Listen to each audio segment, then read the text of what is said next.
I distinctly remember seeing the Jurassic Park movie for the first time. You know, jaws dropped in the theater. It just blew my mind.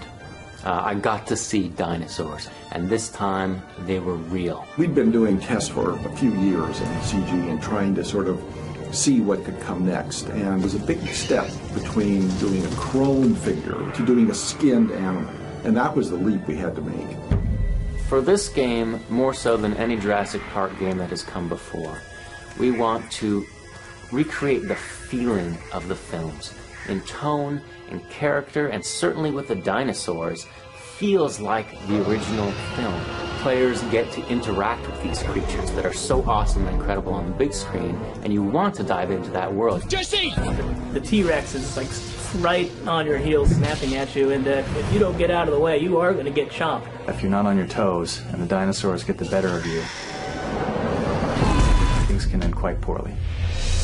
We reached out to paleontologist Kevin Padian to essentially lecture the Jurassic Park team about some of the modern thinking on dinosaurs, what some of the new science tells us. So we didn't want to make up things that just really didn't fit the science at all. We took all this information and we still felt that it was important to keep true to the movie. In general, we like to approach our dinosaurs as animals. They are very scary, but they're not monsters. They follow their nature. One of the things about animals is to keep in mind always is you never know what it's really going to do 2 seconds from now. It's not a dinosaur shooting game. We felt strongly that it really needed to be about a tooth and nail fight for survival, with escape being your goal.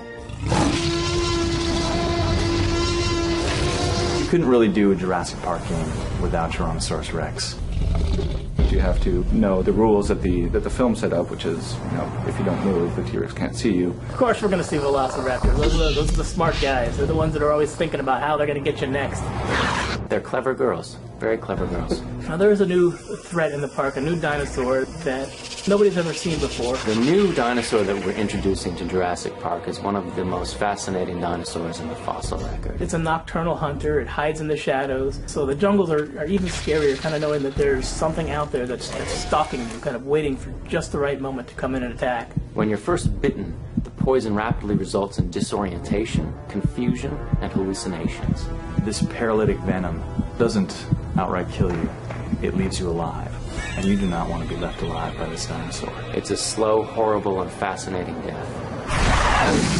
We're being a little cagey with the details because characters in the game spend some time putting together those details as well. So you'll have to take a look at the game to see how it all pans out. We have this island full of extremely energetic beasts who are now freed from their cages. I don't know if it's a wonderful place to be, but it's a wonderful place to imagine, and a thrilling place for us to put players.